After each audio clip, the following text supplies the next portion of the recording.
ఒళ్ళు కాలిపోయే ఎండలో ఓ 70 ఏళ్ల వికలాంగ వృద్ధుడు నడవలేడు. వీపును మడతపెట్టిన ఓ దుప్పటి, దాన్ని నడుముకు బిగించి తువాలుతో కట్టుకొని, చేతిలో ఓ సద్ది డబ్బా పట్టుకొని రోడ్డుపై కూర్చొని నడుస్తూ వెళ్తున్నాడు. అంతలోనే అటుగా వెళ్తున్న ఐఏఎస్ ఆఫీసర్ సౌమ్య పాండే అతన్ని చూసి తన కారును ఆ పక్కకు ఆపించి కారు దిగి ఆ ముసలాయన దగ్గరకు వెళ్ళింది. ఆ ముసలాయనను ఆపి ముసలాయన ముందు నేలపై కూర్చొని, తాతా, ఇంత ఎండలో ఎక్కడికి వెళ్తున్నావు అని అడిగింది. అయితే వచ్చింది ఎవరో తెలియదు ఆ ముసలాయనకి. దాంతో, నేనా తల్లి, ఇదిగో ఈ ముందు కనిపిస్తుందే ఆఫీసు, అక్కడికే వెళ్తున్నా అని సమాధానమిచ్చాడు. దాంతో, ఎందుకు తాత, ఏం పని ఉంది ఆ ఆఫీసులో, ఎవర్ని కలవాలి అక్కడ అని అడిగింది. దాంతో ఆ ముసలాయన, గత 1 నెల రోజులుగా ఆఫీస్ చుట్టూ తిరుగుతున్నానమ్మా. నేను నిల్చోలేను, నడవలేను, ఈ వయసులో ఏం చేయలేను, కనీసం అడుక్కోటానికి కూడా నా దేహం నాకు సహకరించట్లేదు. అందుకే అధికారులను కలిసి ఓ ఎలక్ట్రిక్ సైకిల్ను ఇప్పించమని కోరడానికి వెళ్తున్నా. కానీ నన్ను అధికారులను కలవటానికి అనుమతించట్లేదు. ప్రతిరోజూ వస్తూనే ఉన్నా.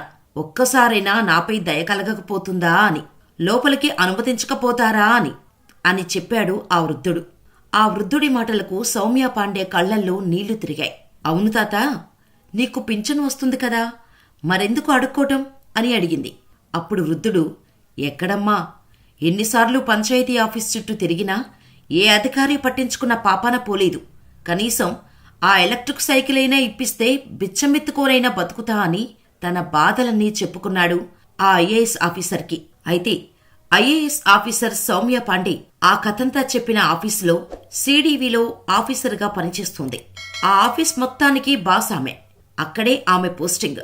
అయితే తన ఆఫీస్ బయట ఇంత జరుగుతున్నా తనకి అప్పటి వరకు తెలియలేదని గ్రహించిన సౌమ్య కళ్లల్లో బాధ, తన చుట్టూ ఉన్న అధికారుల పట్ల కోపం పెరిగిపోయింది. అప్పటికే సౌమ్య పాండే బయట ఓ వృద్ధుడితో మాట్లాడుతుంది అని తెలుసుకున్న మిగతా ఆఫీసర్లందరూ పరుగెత్తుకొచ్చి వాళ్ళిద్దరినీ చూస్తున్నారు. ఆ వృద్ధుడు వాళ్ళందరినీ చూసి కొంచెం ఆశ్చర్యపోయినా అతనితో మాట్లాడింది. ఆ ఆఫీస్ మొత్తానికి హెడ్ అయిన అధికారి అని మాత్రం అతనికి ఇంకా తెలియదు. అయితే ఆ పెద్దాయన ముందే తన కిందున్న అధికారులందరినీ పిలిచి, ఈ తాత 1 నెల రోజులుగా మన ఆఫీస్ చుట్టూ తిరుగుతున్నా ఎవ్వరూ ఎందుకు పట్టించుకోవట్లేదు అని నడి రోడ్డుపైనే తిట్టి పరువు తీసేసింది. ఈ తాత ఎలక్ట్రిక్ సైకిల్ ఇప్పించమని 1 నెల రోజులుగా మన చుట్టూనే తిరుగుతున్నాడు. వెంటనే ఆయనకు ఆ సైకిల్ అందేలా చూడండి. అలాగే గవర్నమెంట్ నుండి ఏ పథకాలు అందట్లేదు ఈ తాతకి. పెన్షన్ దగ్గర నుండి గవర్నమెంట్ అందించే ప్రతి పథకానికి అర్హుడైన. వారం రోజుల్లో ఆ పెద్దాయన అన్ని సమస్యలు తీరిపోవాలి అని ఆదేశాలిచ్చింది. అదంతా చూసి నమ్మలేకపోయాడా వృద్ధుడు.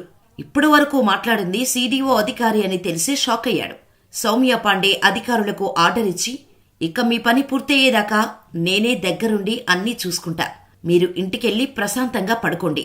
రేషన్, పింఛన్, మీరు కోరుకున్న ఎలక్ట్రిక్ సైకిల్ ప్రతి ఒక్కటి మీ ఇంటి ముందు వారం రోజుల్లో ఉంటాయని హామీ ఇచ్చింది.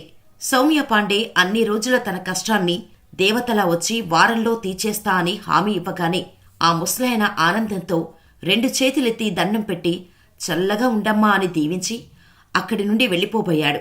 ఆ ముసలాయన్ని ఆపి సౌమ్య పాండే రిక్షా మాట్లాడి ఆ పెద్దాయన్ని ఇంటి దగ్గర క్షేమంగా దిగపెట్టి రమ్మని చెప్పి పంపించింది. ఎంత మంచి హృదయం కదా ఆ తల్లిది. అయితే ప్రతి ఒక్కరి సమస్య డైరెక్టుగా వినడానికి పై అధికారుల దగ్గర సమయం ఉండదు. కింద ఉన్న అధికారులే అన్నీ పట్టించుకొని లంచాలు ఆశించకుండా ప్రతి ఒక్కరిని సమానంగా చూసి వాళ్ల బాధలు అర్థం చేసుకుని పనిచేస్తే చాలు. ఏ ఒక్కరూ ప్రభుత్వ ఉద్యోగుల్ని దానమడగరు. కేవలం వాళ్ల హక్కు వినియోగించుకోవటానికి దరఖాస్తు పెట్టుకుంటారు అంతే. దానికి కూడా పైరవీలు, పరిచయాల పేరు చెప్పి అయిన వాళ్లను, డబ్బున్న వాళ్ల పనులు చేసి పెడితే ఇలాంటి అనామకులు పేదోళ్ల పరిస్థితి ఇలాగే ఉంటుంది. ఆ రోజు ఆ పెద్దాయన అదృష్టం బాగుండి సౌమ్య పాండే గారి కంట్లో పడ్డాడు. లేదంటే ఇంకెన్ని రోజులు అలా ఆఫీస్ చుట్టూ తిరగాల్సి వచ్చేదో పాపం. గవర్నమెంట్ ఆఫీసర్లు ప్రతి ఒక్కరిని సమానంగా చూసి అన్ని పథకాలు అమలయ్యేలా చూడటానికి జీతం తీసుకునేది. అంతేకాని బలిసినోడికి బానిసలా బ్రతకడానికి కాదు. ఎంతమంది ఉన్నారు ఇలా అందరినీ సమంగా చూసి పనిచేసే నిజాయితీ గల ఆఫీసర్లు? ఇదంతా ఉత్తరప్రదేశ్లో జరిగిన నిజమైన సంఘటన. ఐఏఎస్ ఆఫీసర్ సౌమ్య పాండే తన ఆఫీస్ ముందు కలిసిన ఈ పెద్దాయన మాట్లాడిన సన్నివేశాలు మీరు చూస్తున్న ఫొటోస్. ఇలాంటి ఆఫీసర్లు మన దేశంలో చాలామందే ఉన్నారు. కానీ అందులోని ఎందరి గురించి మనకు తెలుసు?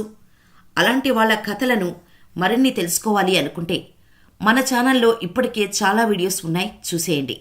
మరిన్ని కొత్త ట్రూ ఇన్స్పైరింగ్ స్టోరీస్ కోసం మన ఛానల్ని సబ్స్క్రైబ్ చేసుకుని పక్కనే ఉన్న బెల్ ఐకాన్ కొట్టేయండి. సౌమ్య పాండే గారిపై మీ అభిప్రాయాన్ని మాకు కామెంట్ చేయండి. ఇలాంటి వ్యక్తులు ఎవరైనా మీకు తెలిస్తే వాళ్ళ ఇన్ఫర్మేషన్ డిస్క్రిప్షన్లో ఉన్న మెయిల్ ఐడికి ఈమెయిల్ చేయగలరు.